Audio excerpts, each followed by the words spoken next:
What's up, folks? Don't want too much echo from that, so we're going to turn that down. It is monthly Patreon stream time.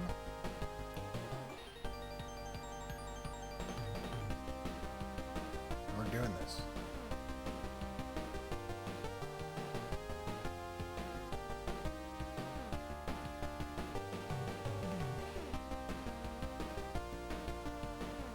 If I can get it streaming on my phone so I can watch the chat.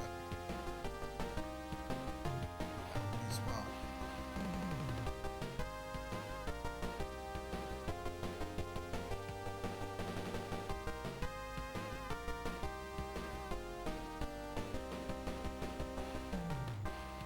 Live stream is not offline.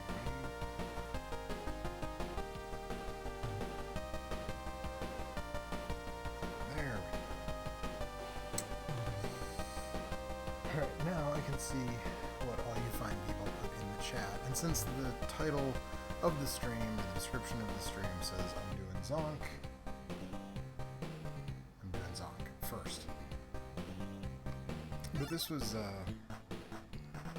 put to a vote on the Patreon page, and the choices were Resident Evil 2 with some infinite weapon stuff, NES Ninja Turtle games, Castlevania 2 Simon's Quest, which I'm actually glad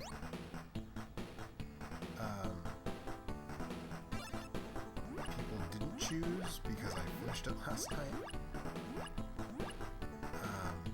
and PC Engine shoot-'em-ups.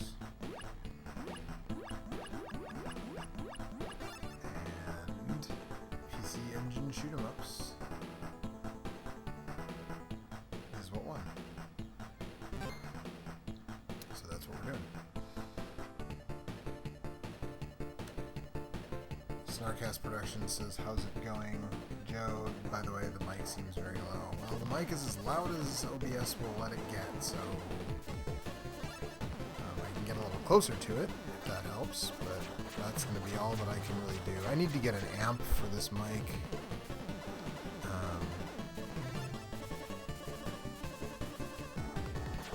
But yeah, I don't, for whatever reason, like Windows won't let me turn the gain up anymore, and it seems like it's an OBS thing in part because I feel like when I have streamed using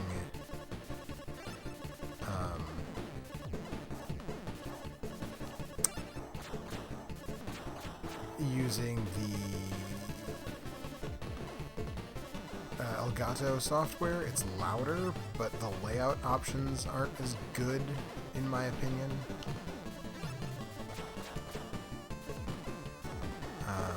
So I don't use it as much unless I'm capturing game footage.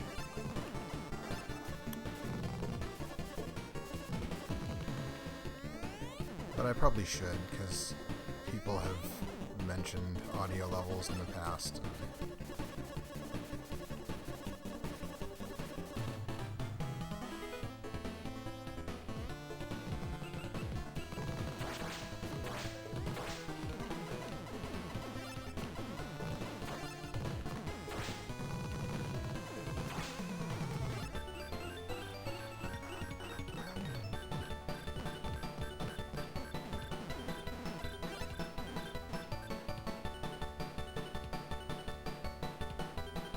So if I lean that close to the mic, then I'm like out of frame. I have to adjust the camera a little bit. Ooh, ooh. It's like doing stuff that isn't playing the game is generally something that you should not do when you're playing a shoot 'em up.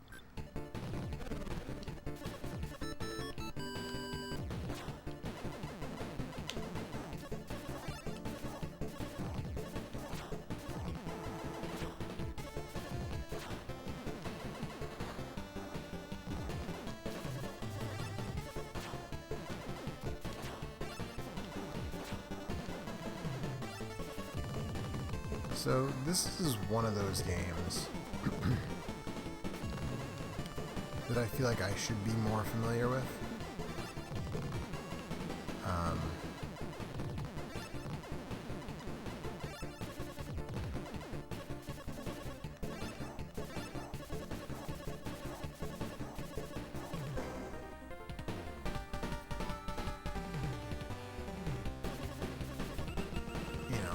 one of those games that I should be more familiar with, but I'm just not.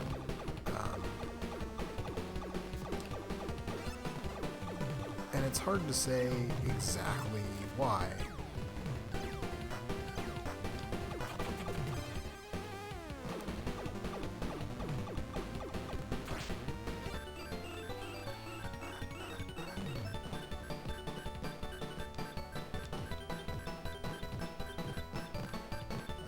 I think partially,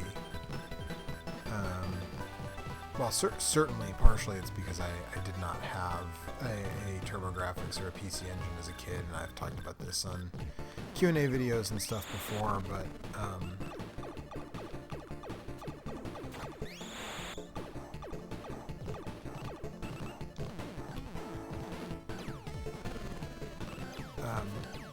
but when I was young,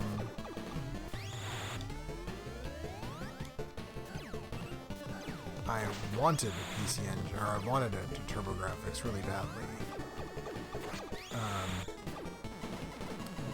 And to his credit, the guy who ran the local video store told my parents that they should not get me a Turbografx because it wasn't going to last. They didn't run games for it. It wasn't going to be around. And he was right, unfortunately.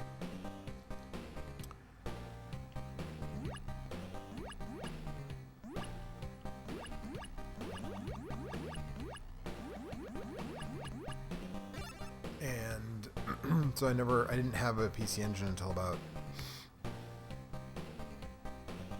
8 or 9 years ago, I think, is when I got my PC Engine. And even then, this was one of those games that was expensive, you know, and now that I have the system in an EverDrive,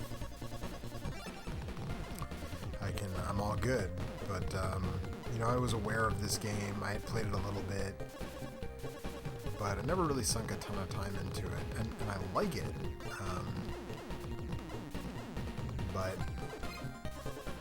just never really had the. You know, there's only so much time, and there are so many games in the world. So I thought I'd start with this one tonight, just because it's a popular one. Put it in the description of the stream, so when the archive eventually goes live, you know, people are looking for PC Engine shooters and they're looking for this one. Maybe they'll find this organically. Even though this is a Patreon stream, so if you're watching this in the archive sometime in June,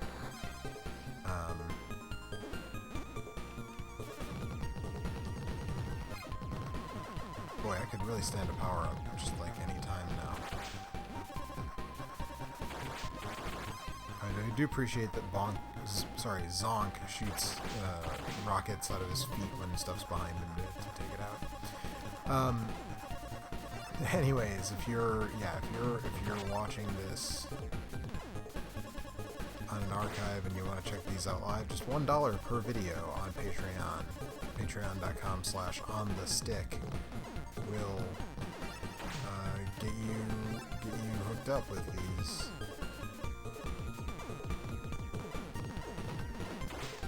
regular streams. So once a month.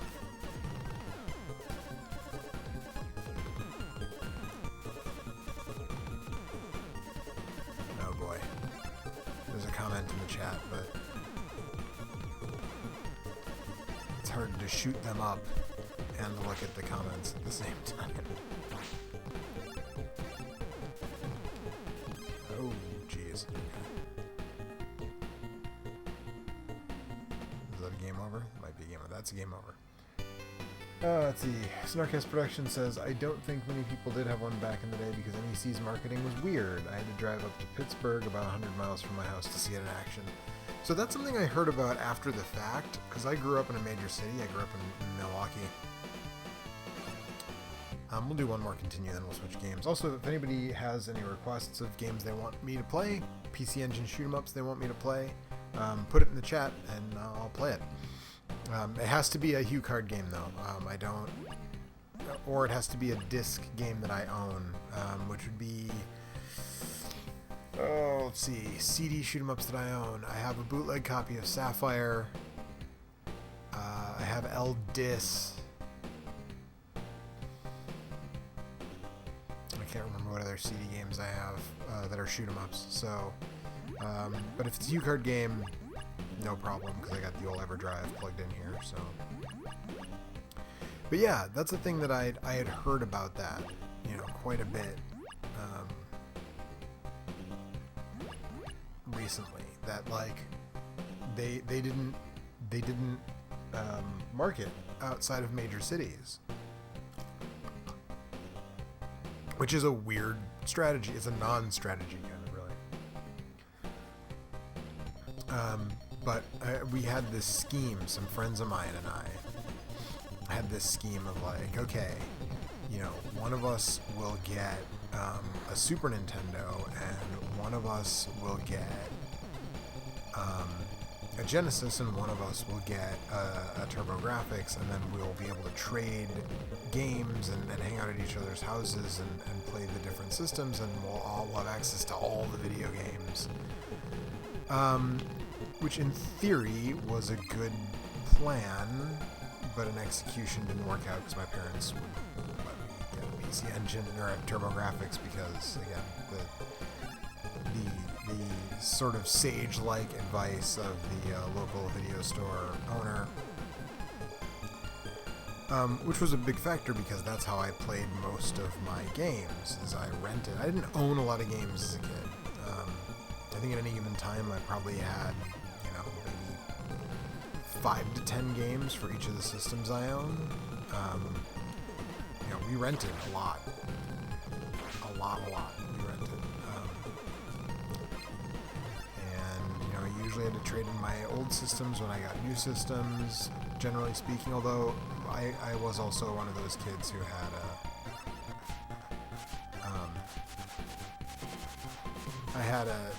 so this is another reason why that plan of between my friends and I didn't really work out in the end. Because I ended up having a Super Nintendo and a Genesis. And a Sega CD. Never a 32X though. But another friend of mine had all the weird systems. He had a PC Engine. Not a Turbografx, he had a PC Engine. Actually, I think he might have had a Turbografx at one point too, but he had a PC Engine. He got a PlayStation. I've talked about him before on Q&As and stuff too, but he had a Neo Geo AES. He had it was two brothers actually, and weirdly now I'm more in touch with the older brother who's 5 years older than I am. But I'm more in contact with him these days than I am with the brother who's my age. But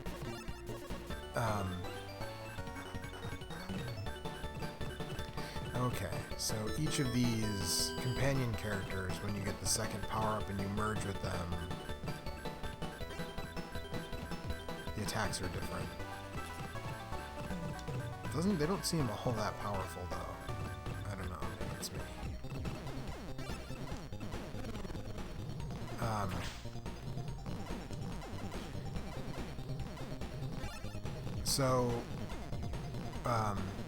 But yeah, they imported a PlayStation before it came out in the US. There you go. They had all the stuff. They had a Saturn, they had everything. So you know, in addition to the actual popular systems that people owned. So I had played a fair number of games that I otherwise might not have. And also, I mostly say that just to indicate that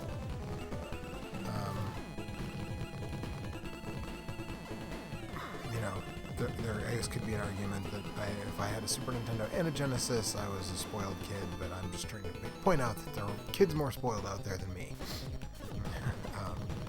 Also, the Genesis came way later. Like, I had the Super Nintendo the Christmas or my birthday. My birthday is in December, so it's sometimes hard to remember what came when.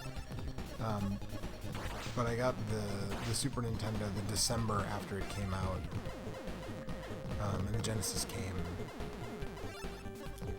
maybe not for another year or two, like it was the birthday or whatever after that.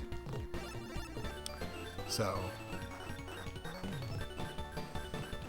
you know, it wasn't just like, oh, I'm just getting all this crazy hardware all at once.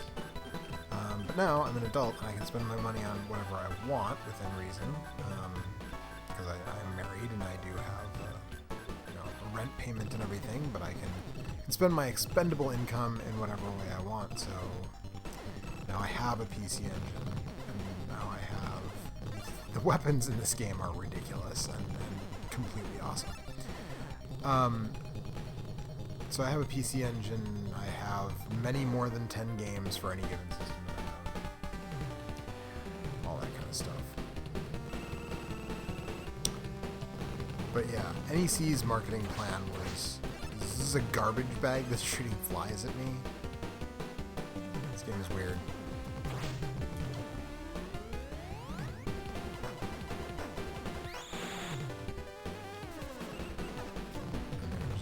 Monster inside apparently.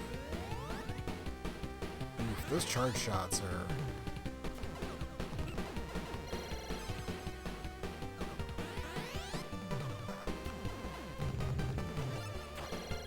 kind of, I don't even know what hit me that time, so okay.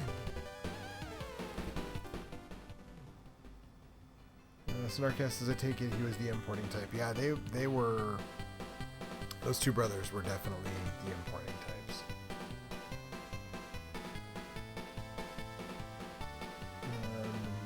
Snarkast says, I had a friend, I knew someone like that who imported everything, mostly the N64 Saturn era, and it was because of them that I got into the Saturn import scene. Yeah, same. I didn't actually start buying Saturn games because I never had a Saturn until I was an adult either. The way I got my Saturn is actually a pretty funny story. I'm gonna switch games.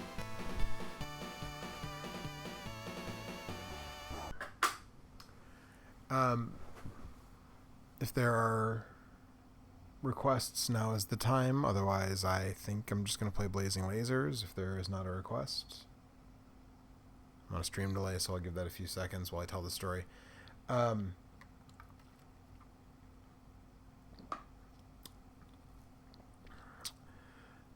story of how I got my Saturn is actually kind of awesome. So I worked at GameStop right after college. I had 3 jobs right after college. And one of them was part-time at GameStop. Which was great, because I got to work with one of my very best friends in the whole world. And we mostly just sat around and talked about video games all day, and like, I made $8 an hour, and it didn't really matter, and I didn't end up staying very long, because then they moved me to a store that wasn't working with my best friend, and then the job was considerably less fun when I wasn't working with one of my best and oldest friends anymore, and I ended up quitting just because, like, whatever. I think I got one full-time job that was anyways, I worked at GameStop, and a dude came in with a Saturn and a copy of X-Men Children of the Atom and the 3-pack that came with the later Saturns. It's like a cardboard box with Virtua Fighter 2, Virtua Cop, and Daytona USA, and like a cardboard box, and there are 3 cardboard sleeve games in there, and then there's a demo in there, like a sampler disc in there. Came in with all that stuff. Oh, do you guys take Saturns? And this was at a time when GameStop was... So now, GameStop's recognized that there is a retro market. Nobody's requesting anything, so I'm playing Blazing Lasers.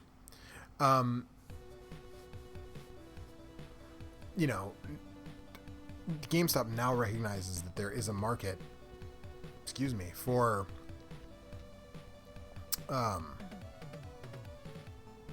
for vintage games, but at that time they really were, it was what was current. I think the oldest they went was, well, it had to be 1 generation prior, because at that time the Saturn was 2 generations old. So it was, what's current and 1 generation back, and that's it. So there there you go.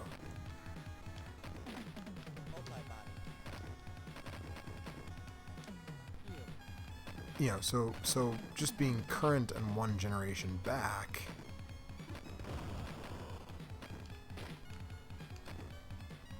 I mean, that's not very much, right? That's you're really,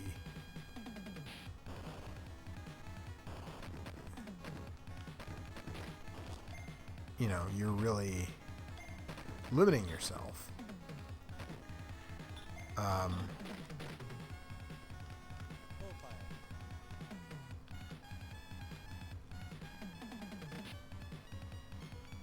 You know, but obviously they didn't really care. Oh,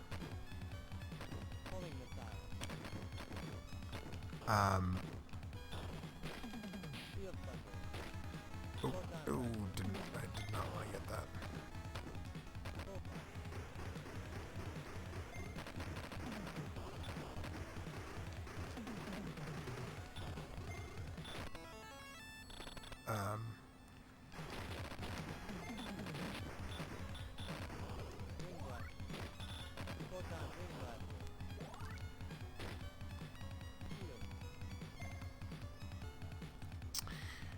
So they were really limiting themselves to what was current. So this was during the,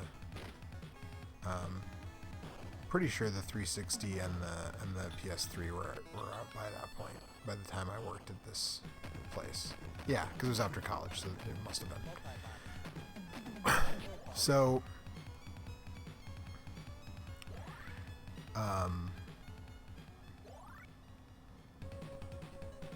so this guy came in and he was like, "Oh, do you take, you know, Saturn stuff?" And I was like, "No, but I'll take it." But the rules were that I couldn't buy it from him in the store. That was a no-no. But he lived close to the store, and I was like, "Well, I get off, you know, at 9 o'clock or whatever. Do you live around here? Like, I'll just come and, I'll just come and get it from you." And I think I paid $25 for that whole bundle, which, like, now, I mean, forget it. There's a 0% chance that you would get a Saturn, X-Men, Children of the Atom, the American version of Children of the Atom, and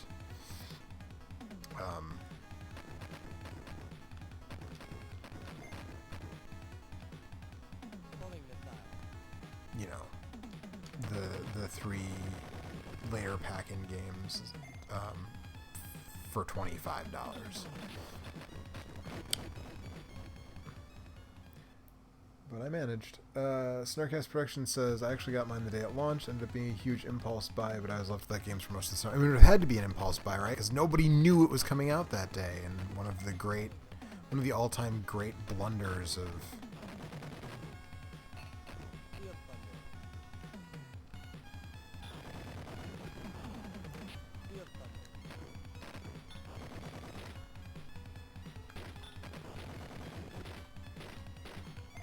modern video gamedom. Nobody knew the Saturn was coming out. You know what I want, folks? You know what I want? I want one of these companies that makes these fancy third-party controllers, these new controllers for old systems. I want one of them to make a new PC Engine controller that has a cord that's more than, like, 2 feet long. Because I literally had to take for me to sit here and be able to talk into this microphone and sit relatively comfortably, I had to take my PC Engine off the shelf and put it on the ottoman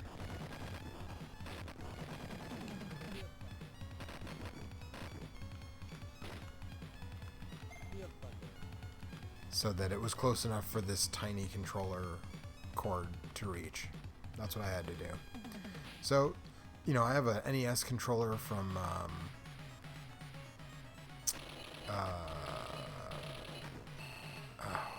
Hyperkin. I have an NES controller from Hyperkin that has like a 10-foot cord on it. It's great. And I would just absolutely love it if they would make a PC Engine controller with the same.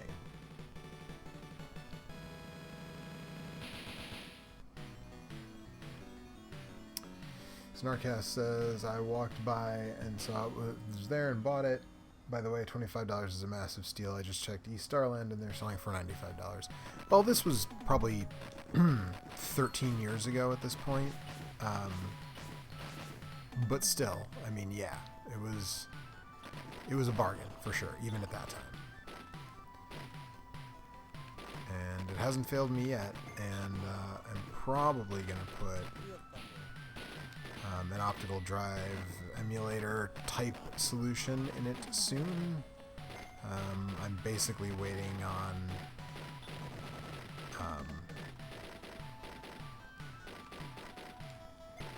I support Professor Abrasive on Patreon, so I'm basically just waiting at this point for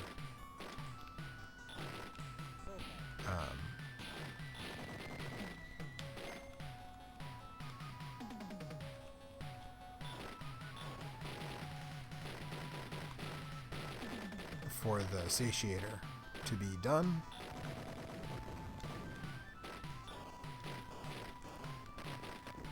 And then we're doing that.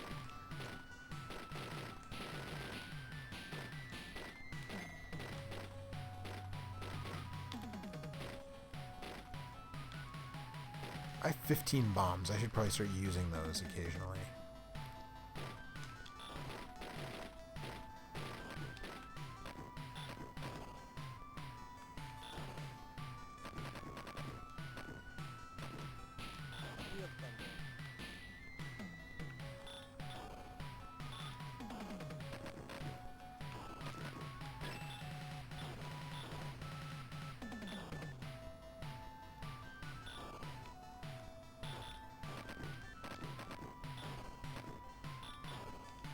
Let's go back to the old homing laser.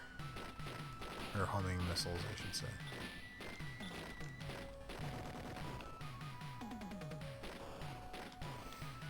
Some of the great things about this game is that there's just so many options in terms of how you load out your ship. And getting hit just degrades your weapons. It doesn't actually kill you. There's no Gradius syndrome with this particular game, which I appreciate.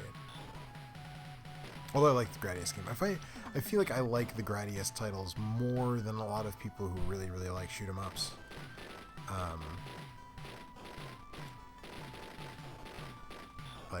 If anybody watches Bullet Heaven on YouTube, Sir Flash, who also did the music for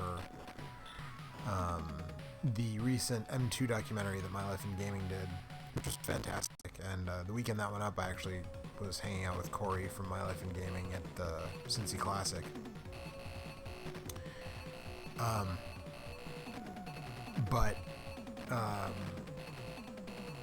Yeah, Sir Flash does a show called Bullet Heaven on YouTube, and he just did Gradius 3 for Super NES, and he was like, oh, we haven't done this is our first Gradius game that we've covered. And I'm like, that seems weird. You've done like 200 episodes of a show that's just about talking about shoot 'em ups, and you just now got to Gradius. And it's a port on top of all that. But, you know, so I feel like I like Gradius more than the average person when it comes to sort of the shoot 'em up aficionado types. Although I think some of the really, really big shoot 'em up aficionados would probably say that I don't qualify because I don't play enough of them. But importantly, I don't really care what they think, so. Also, I was the reigning world's greatest shoot 'em up player, 3 years in a row or whatever, at the Midwest Gaming Classic, so most people don't have that. There are a handful of people who can claim superiority over me on that.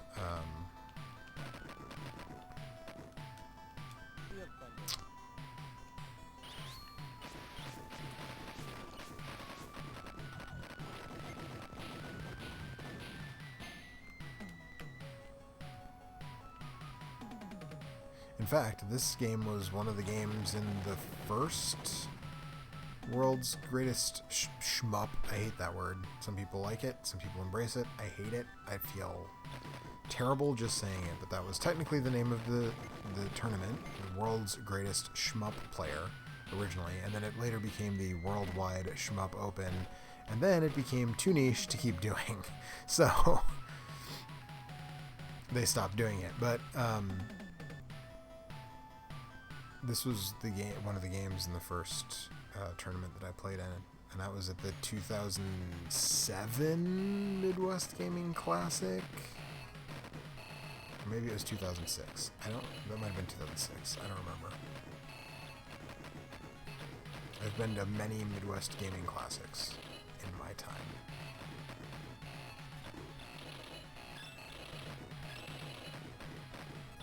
Whoa.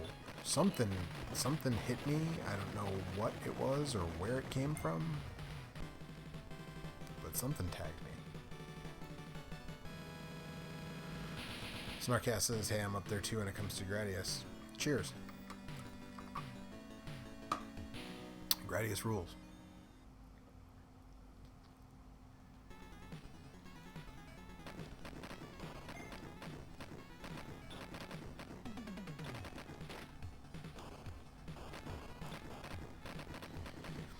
This game is weird because whoops. This game is weird because it feels like a compile shooter, but it's not.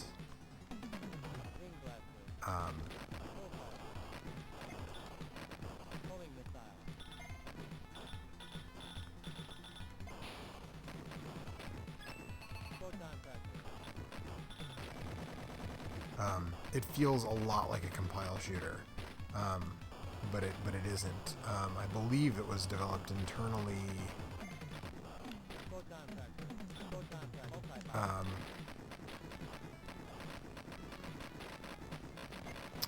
by Hudson, I believe.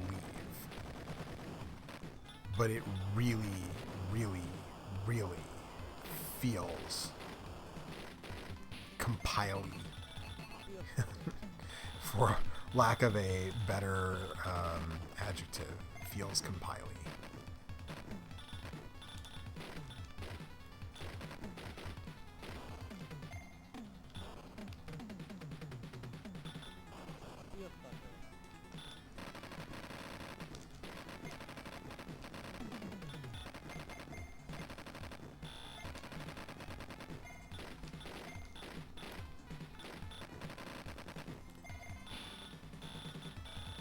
I think I am maxed out on my level for my titular blazing laser here. Oh, and then I get, of course, I say that and I take a hit and I get knocked down.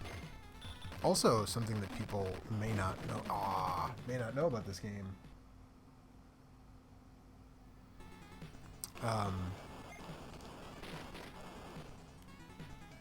This game is a licensed game.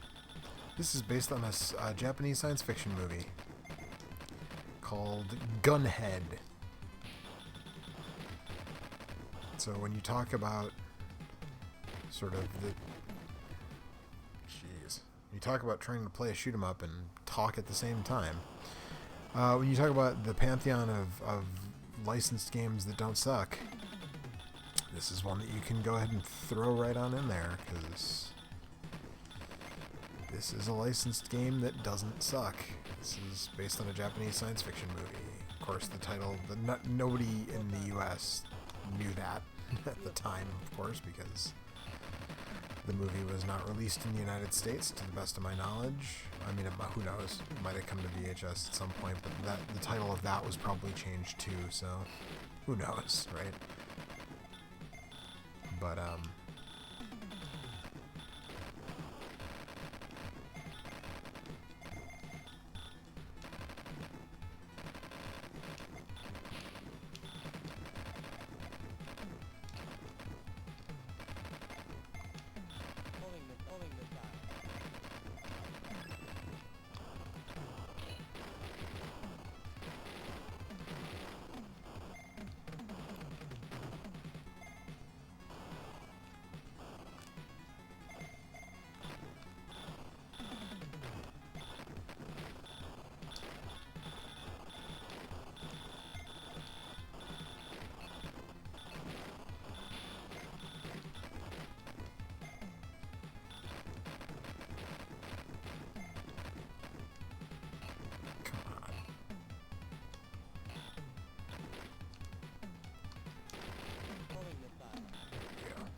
This is my preferred loadout when playing the game. There's so many options, but I really like again, the sort of titular blazing laser and the homing missiles. Because the homing missiles will kind of get anything that straggles, and the blazing laser just gives you such a wide spread of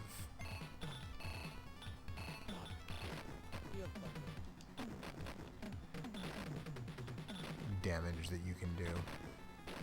And it moves with you. So on some of the bosses you can kind of shoot and then move in front of them, because like the Gradius laser, it's locked to your position on the screen.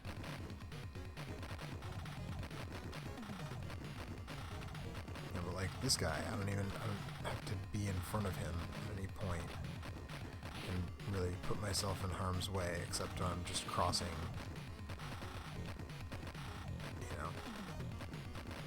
He doesn't shoot at all, he just drops little baby spiders. But anyways, that's, besides the point. You get the idea. I don't think I read that comment yet. Snarkcast says, I miss having a PSP so I can play the collection, especially Gaiden. Gradius Gaiden is one of, if not the best Gradius games. It's my favorite in the Gradius series. There's a lot of people who really love Gradius 5. I don't fault those people. Gradius 5 is super good.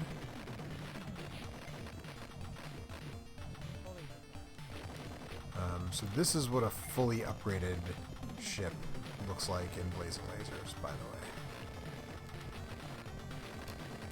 This is it. And it's not quite as ridiculous as if you've ever played Fire Shark, which was a Toa Plan shooter. It was ported to the Genesis. When you fully upgrade the titular weapon in that game, there's enemies that you kill and they launch a homing Detritus at you when you explode them. But when you fully upgrade the titular Fire Shark in Fire Shark, that weapon is just... It's like... It basically fires streams of flames out of the tips of your ship, and they wave back and forth.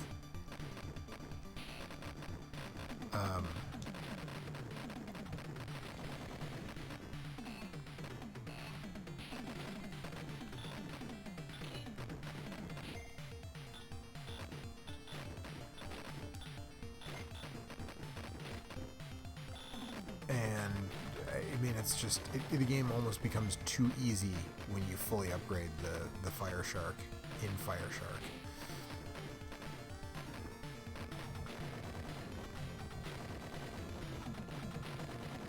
He says there's no enemies can even get on screen. And I don't know, this, now I did take a hit from something because I got knocked down a little bit, so...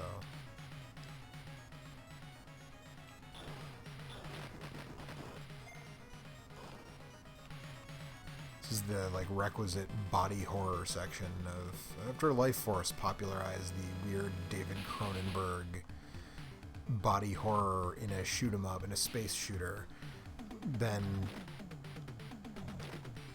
everybody had to do it. Everybody had to have a Cronenbergian body horror nightmare in their shoot 'em up.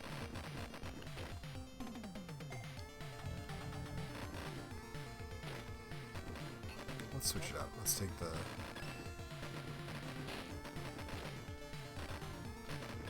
Oof. Well, that was a mistake, obviously.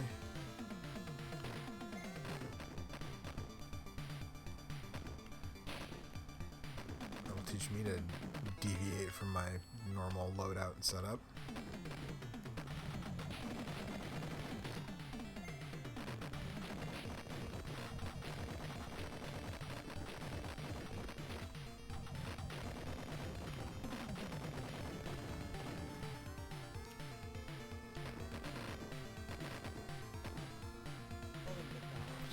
Right back to homing missiles.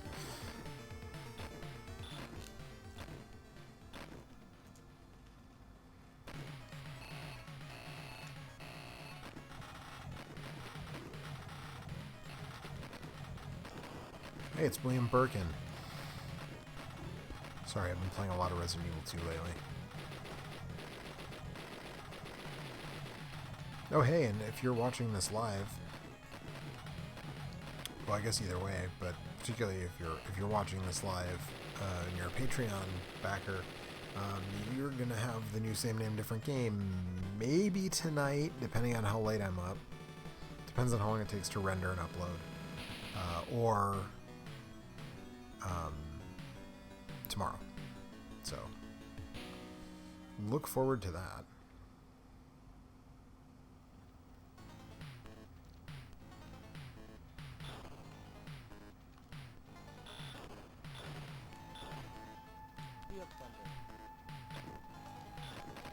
Egypt was a thing too for a little bit in shoot 'em ups. I think it was, you know, sort of because of... Do you guys remember when there was like a big deal about weird conspiracy theorists talking about the face on Mars, which was sort of an illusion created by I mean, it was a trick of light and shadow, you know, as one does, but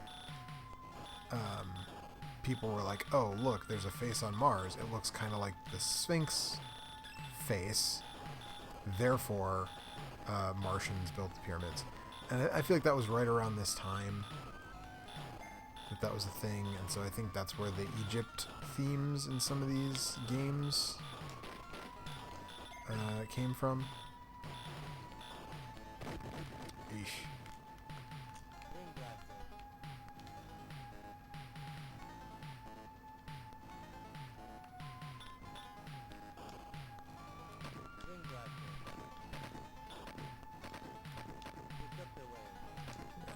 You know, this is...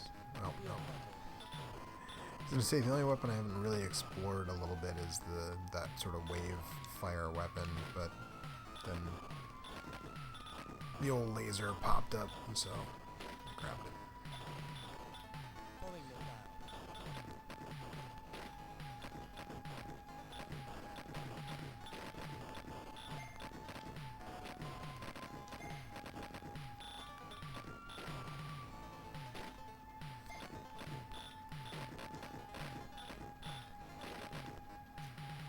Martians built the pyramids so they could launch rockets at us. It was their secret plan all along. So they could take over the world.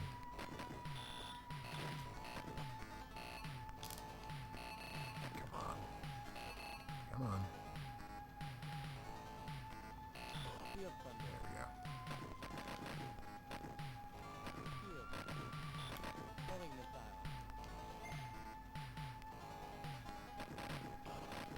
Moai heads. Well, we know Gradius is absolutely responsible for the Moai heads. There's no question about that.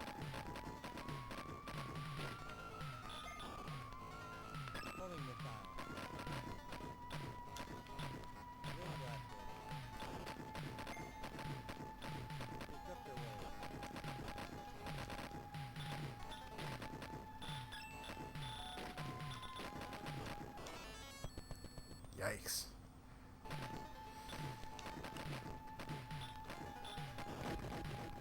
Yikes. Oh, that's right. That's why you gotta collect the flashing balls. If you, you see those power-ups that change, and if you shoot them enough, that's not really what I wanted to go with. I guess it'll work for now. Those orbs that they change as you shoot them, those are what let you continue from where you died, immediately picking up from where you died. So.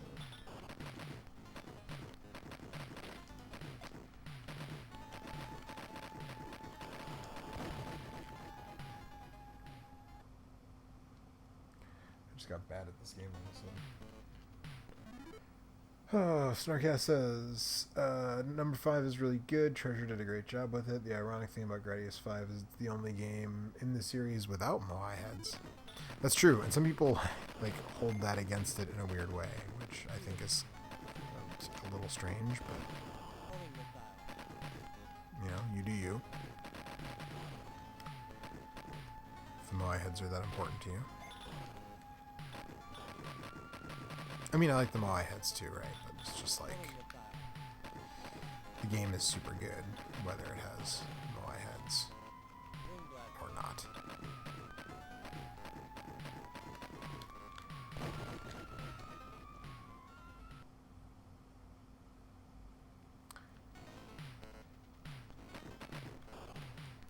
Boy, this section just ate up all my lives real quick, didn't it?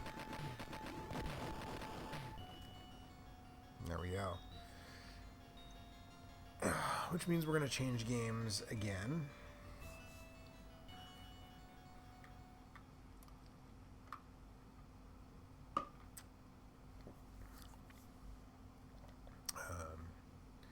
Any suggestions from the chat?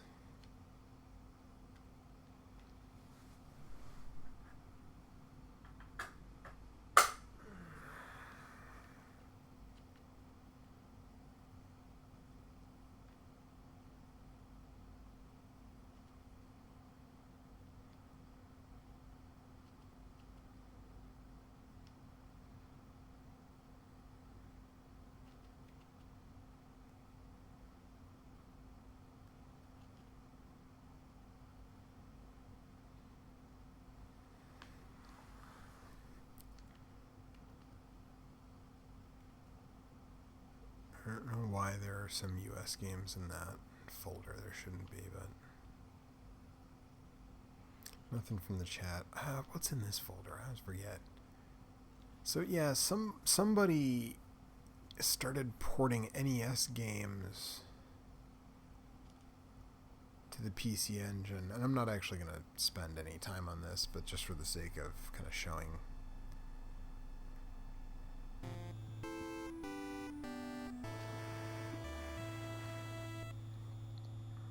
And then, like, people were really into actually buying, like, physical copies of these.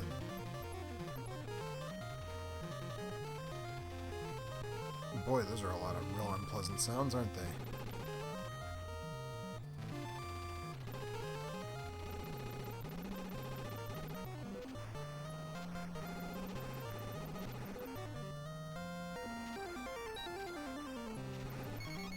Yikes. Sound when you shoot anything is terrible. That's terrible.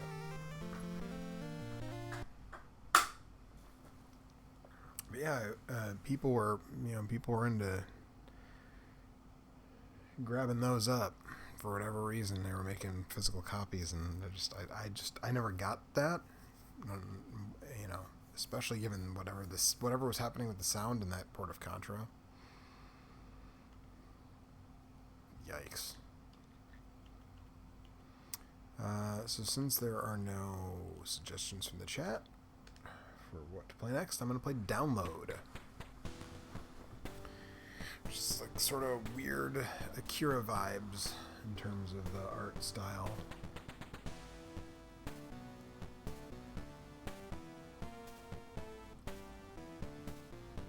And we don't care about the story because we can't read it anyways. But they're really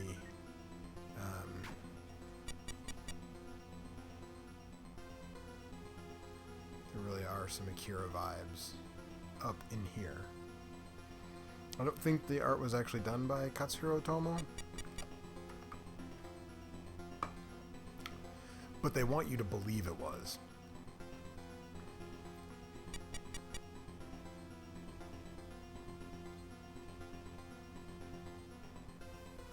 Logical error happened. Area 11.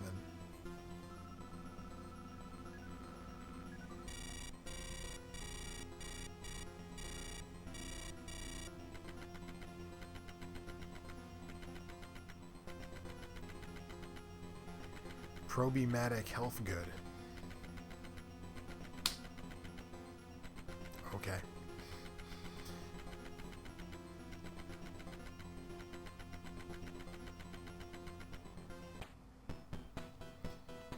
So you get to choose at the beginning of the levels what weapon, main weapon, and then your sub-weapon. So your sub-weapon only has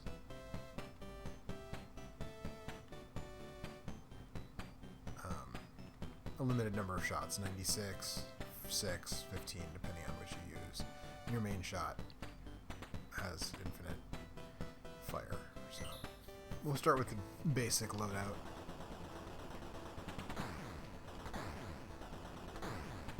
So this one is also kind of unique in that you can see your pilot there on your little hover cycle, I guess, for want of a better term.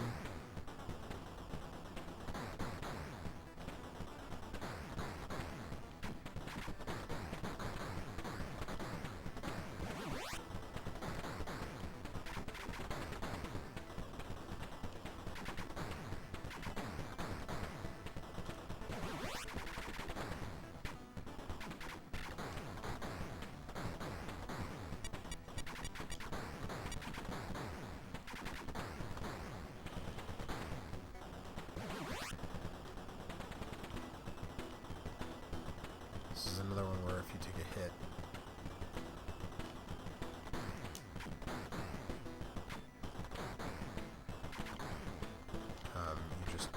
your weapon is downgraded, but you don't actually.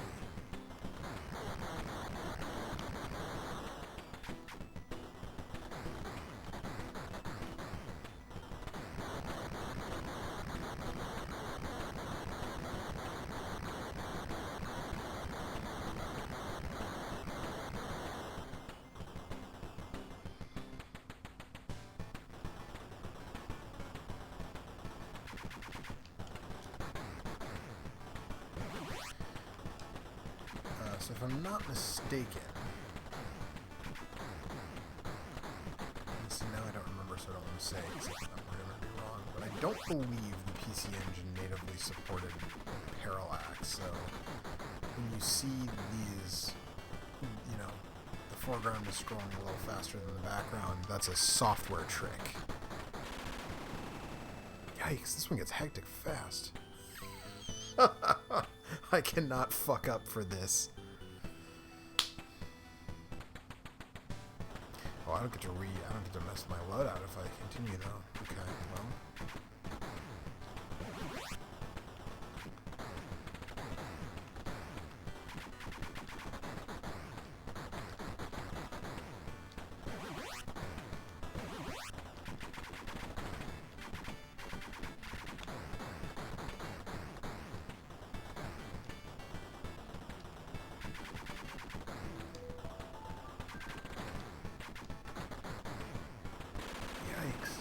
Man, this shit gets hectic.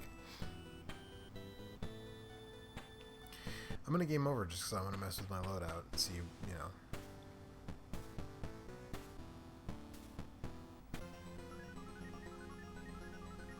Snarkast says English for the win, yeah. Yep. But at least this game isn't one that was released in America, you know. It was like, the people who are reading this probably didn't speak English very well, if at all, so. Defensive from the bullets. Oh, that sub-weapon it's just there.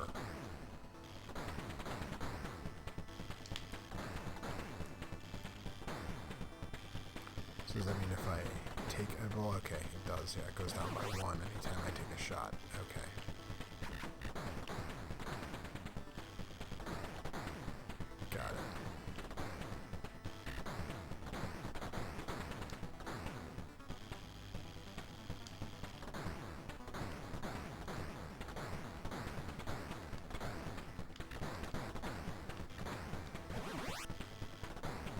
Oh, the laser goes both ways.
You see, I'm doing much better with the slowdown.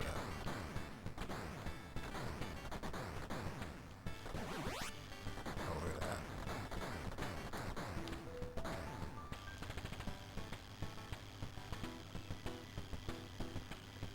It's the first boss from Contra, but beefed up.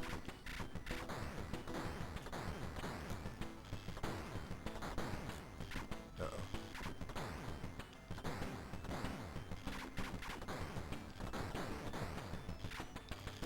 Yeesh.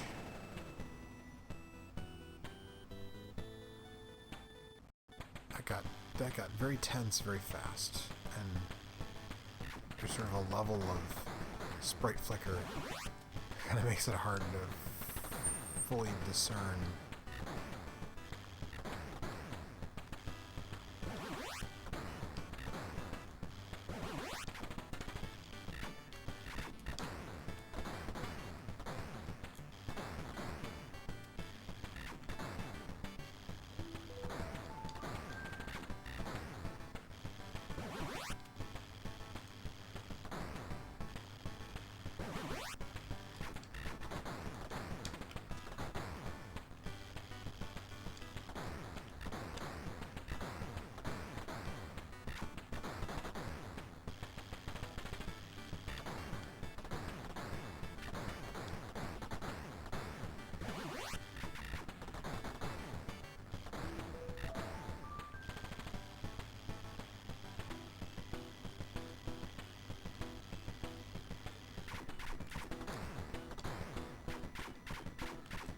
Okay.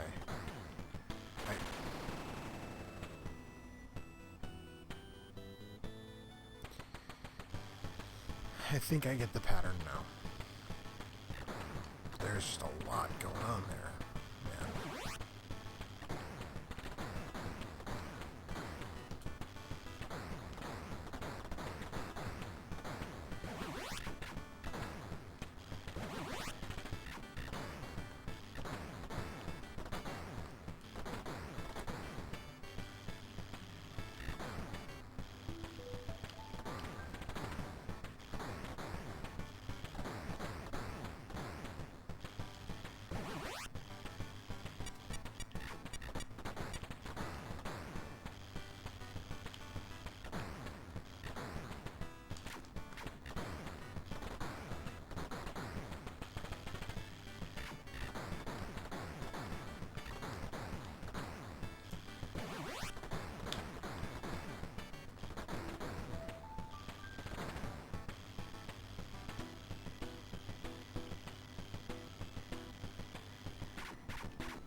There we go.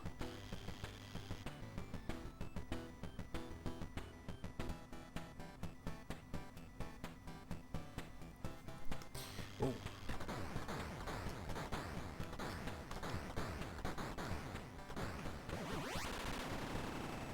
Okay. Carry on. Will soon be easy.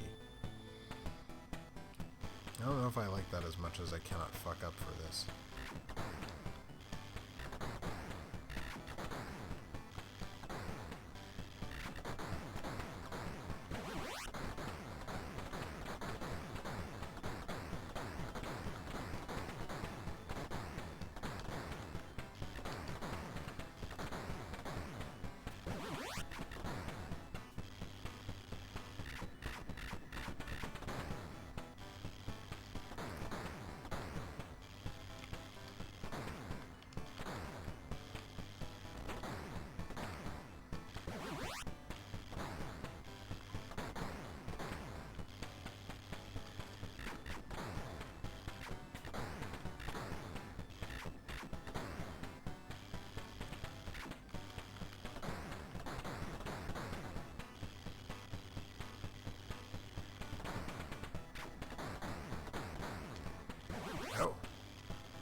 so I lost my shield because I took too many hits, but...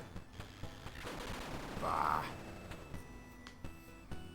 But I can switch where it's facing by pressing the 1 button when I'm using that. Oh.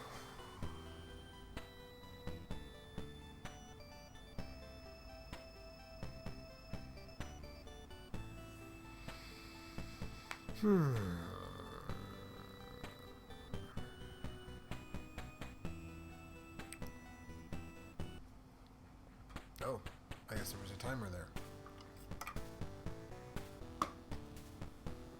Well, okay then. I guess I'm switching games again.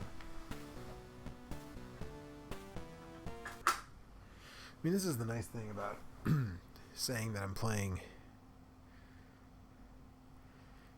PC Engine shoot 'em ups. There's a lot of them.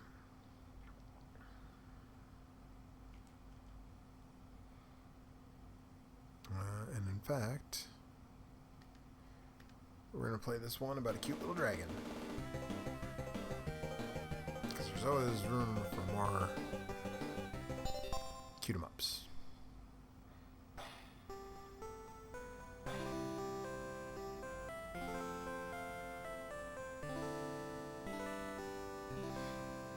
Okay, so that's Daenerys Targaryen, and that's Drogon. And a Gundam comes and kidnaps Daenerys, and so Drogon is going to Dracarys all over everybody's face. Oh, he didn't actually kidnap her. What did he do? He just came and, like, said hi. That's my headcanon for this game. Actually, I think this game came out before even the first Game of Thrones novel came out, because this came out in, like, the late 90s, I want to say, right? Also, this dragon is vegetarian, apparently.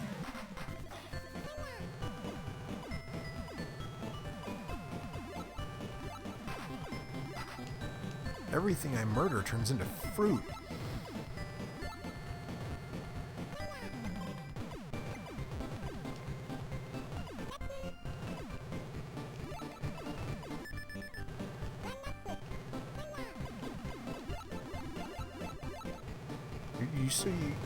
You know, when you play certain styles of shoot 'em up, you kind of have to figure out, like, what's gonna kill you and what am I supposed to catch?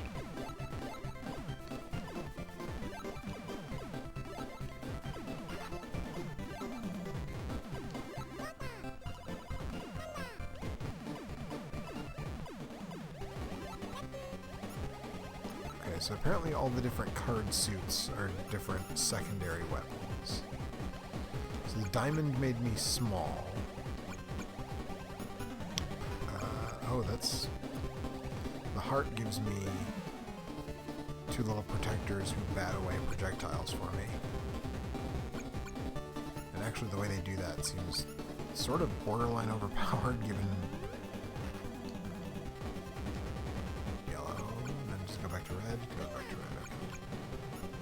So we can be a regular fire dragon, a water dragon, or a lightning dragon.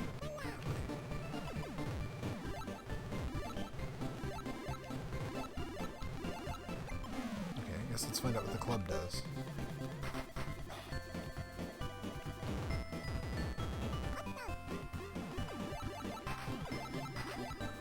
Oh, you see that little blue, those little blue balls looked... I guess they're little blobs and they're kind of inching towards me, but...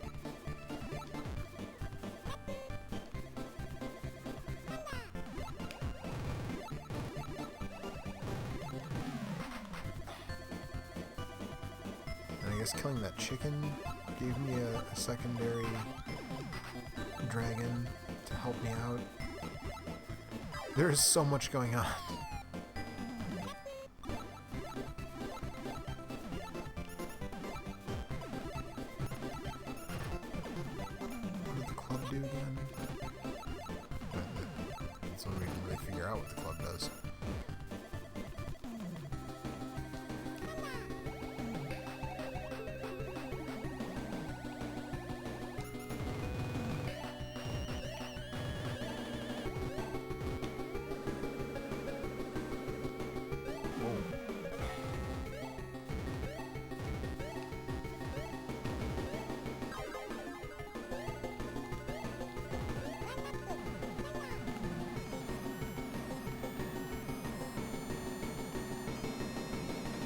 Pegasus and a unicorn, and they're trying to kill me. Now they've merged into a Pegasus unicorn, apparently.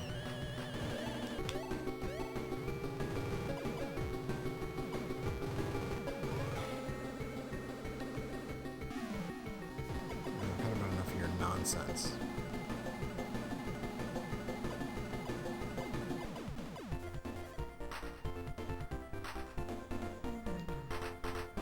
Oh, okay, and if I don't hit the shoot button for a little while, I can charge up an attack. It's always fun to learn the systems of a new shoot 'em up you haven't played before, I find.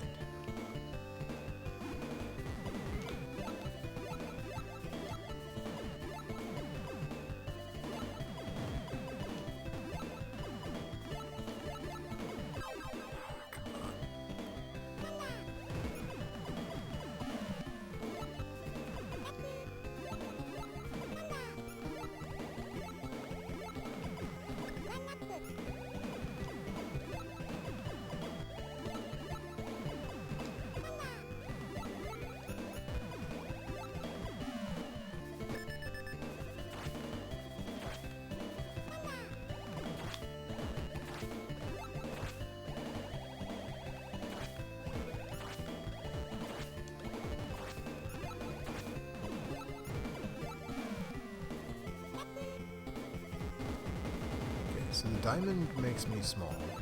The heart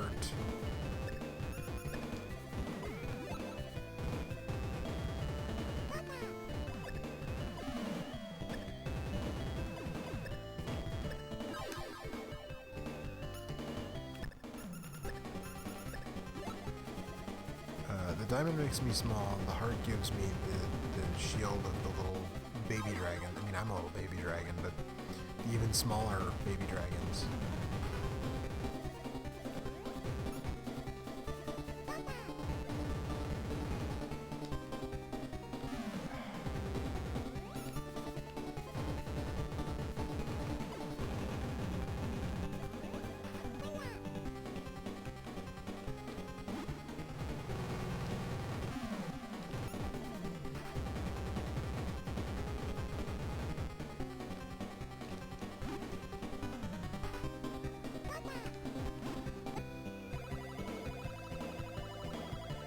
That wasn't even the boss.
This is an American lobster, apparently.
Aha. Okay.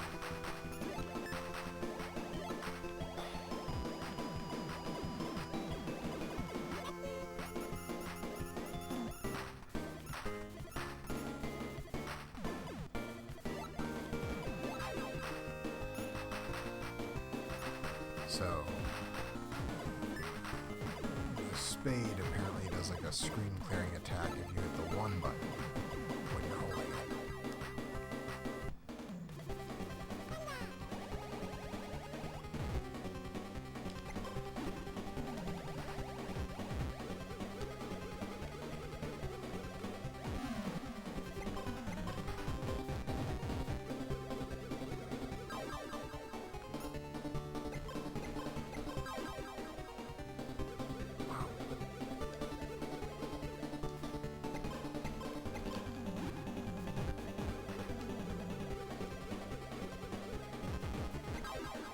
Yikes.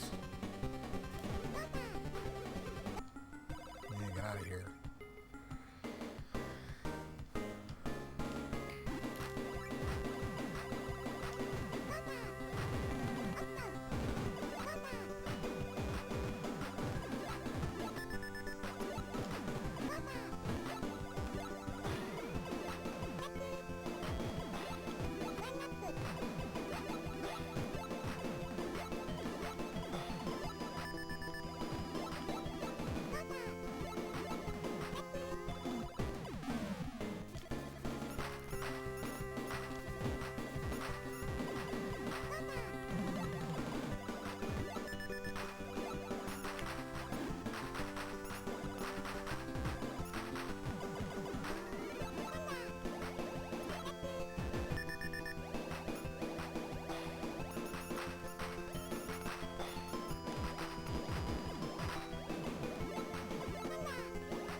Okay, so those things follow me and will literally block my shots. Okay, not really sure. Okay, the boss just has really low health apparently.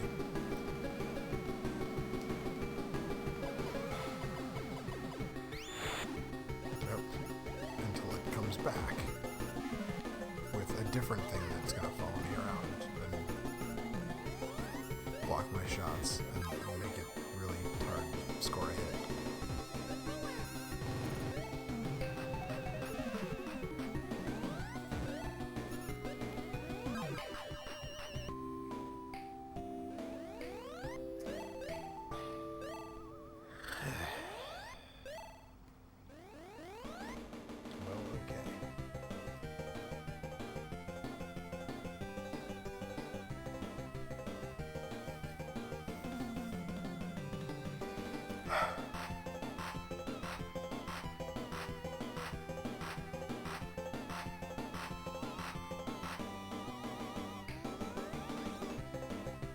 I was saying before that I didn't think Blazing Lasers was a compile game, but I think I had that backwards. The Soldier games kind of feel like compile games, and I actually think that Blazing Lasers is a compile game. It feels like a last, but it isn't. Let's see. We'll do another 15 minutes and then call it a night.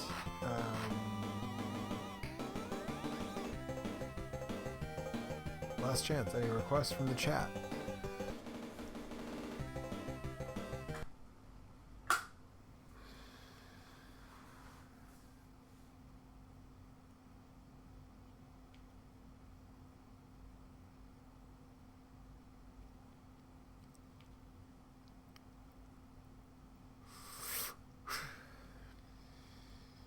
AV Poker. pretty sure we know what that is. I'm not going to play that on stream.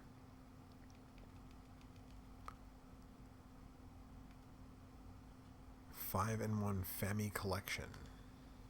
Let's just see what it is. Donkey Kong 3, Ice Climber, Kung Fu Super Mario, but like, again,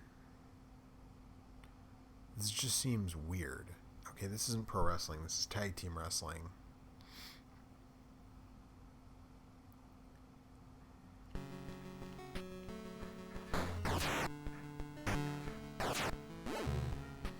I don't get it.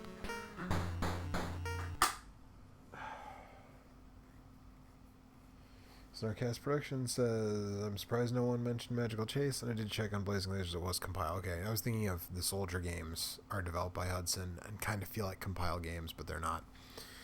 No one mentioned Magical Chase. Well, you just mentioned Magical Chase, so let's play Magical Chase for a little bit before we call it a night.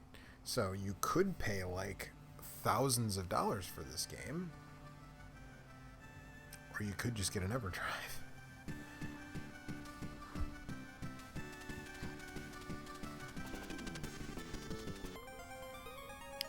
Did more cute-em-ups than regular shoot-em-ups tonight. Let's do Bumpy.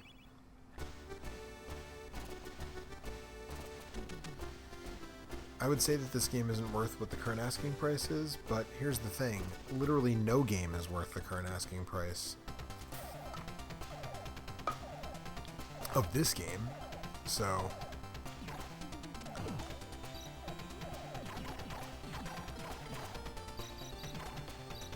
welcome to Weirdo Town.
I like that a man with a jack-o'-lantern for a head is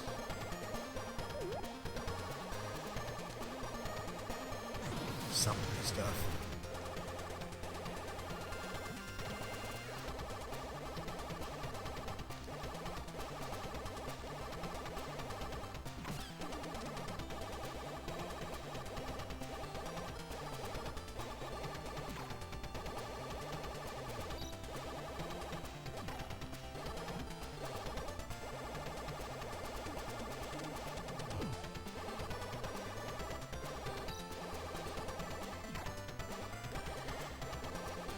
So Quest is a weird kind of developer.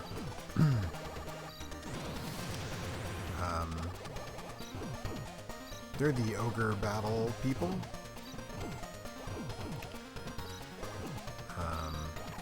But they also did this really weird cute-em-up for the PC Engine. And they did the Genesis port of Double Dragon 2, probably. Almost certainly. We're not 100% sure about that, but based on some discussions with the people who did the music, it seems reasonable. that. What's this?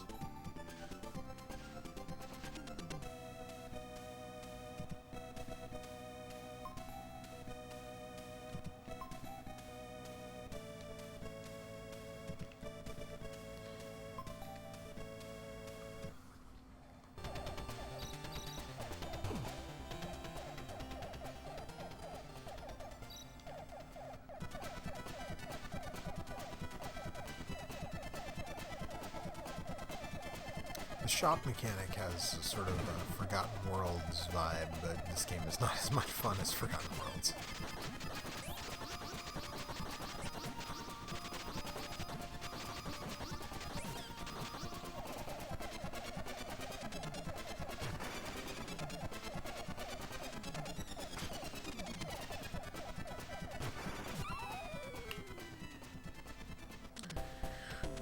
Snarkast says, you know me, I'll go for the EverDrive, or in the Nintendo route hack in NES, SNES Classic. Yeah, I mean, the emulators on those are pretty good. I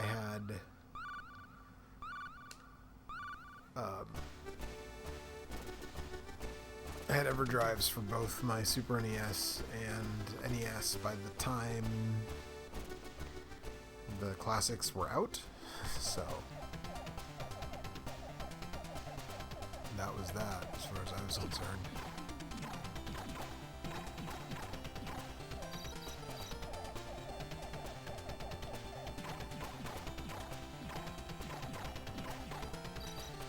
You know, one of the things about shoot-em-ups that makes a big difference for me in terms of how much I enjoy it is how many shots common enemies take. Like, I find it really satisfying when your standard enemies get popped by just one shot of your main weapon. And in this game, it's just like everything takes like 10 shots to kill, and that just kills my buzz, man. Like, I just don't feel, it doesn't feel as good to me. Like, overwhelm me with enemies, sure, and even bullets, but like,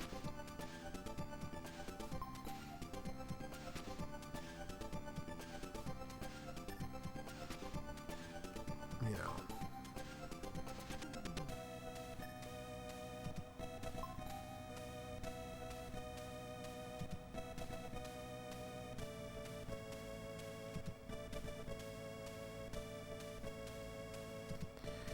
I don't like the idea that I had to pay 300 currency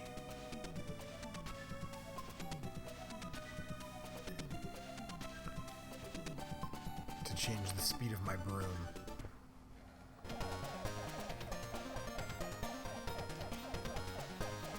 But yeah, that, I mean, to me, that's sort of the flaw of this game. And download to a certain extent, is that just like, I really like games where most regular enemies will go down in one shot. And then, you know, you can strategically place enemies kind of around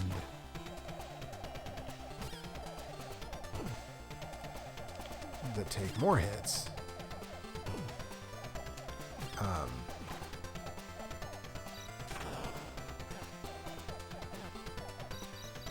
You know, Gradius is good at that.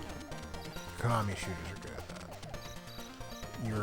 Your standard enemies, generally speaking, are not going to take more than one shot from most of your weapons. But then there's going to be stuff that gets in your way, stuff that's sort of very strategically distributed throughout the stages that takes multiple hits, and you know, obviously bosses. But Ikaruga's really great about that too, actually. Ikaruga, for as hard as it is, when you play Ikaruga, you feel really,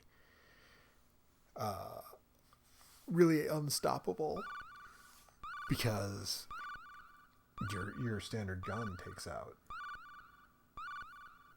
so much of the standard sort of cannon fodder enemies. Okay, well, it's been about an hour and a half.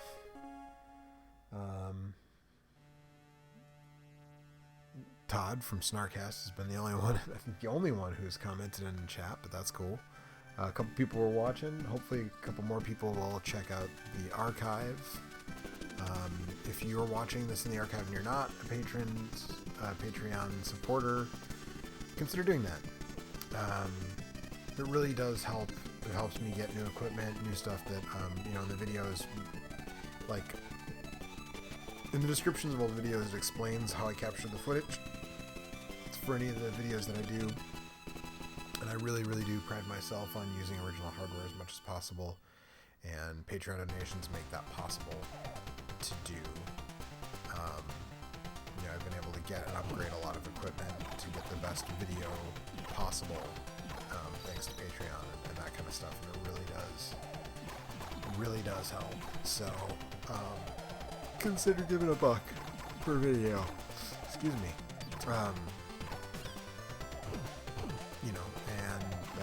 You'll get access to these streams when they happen.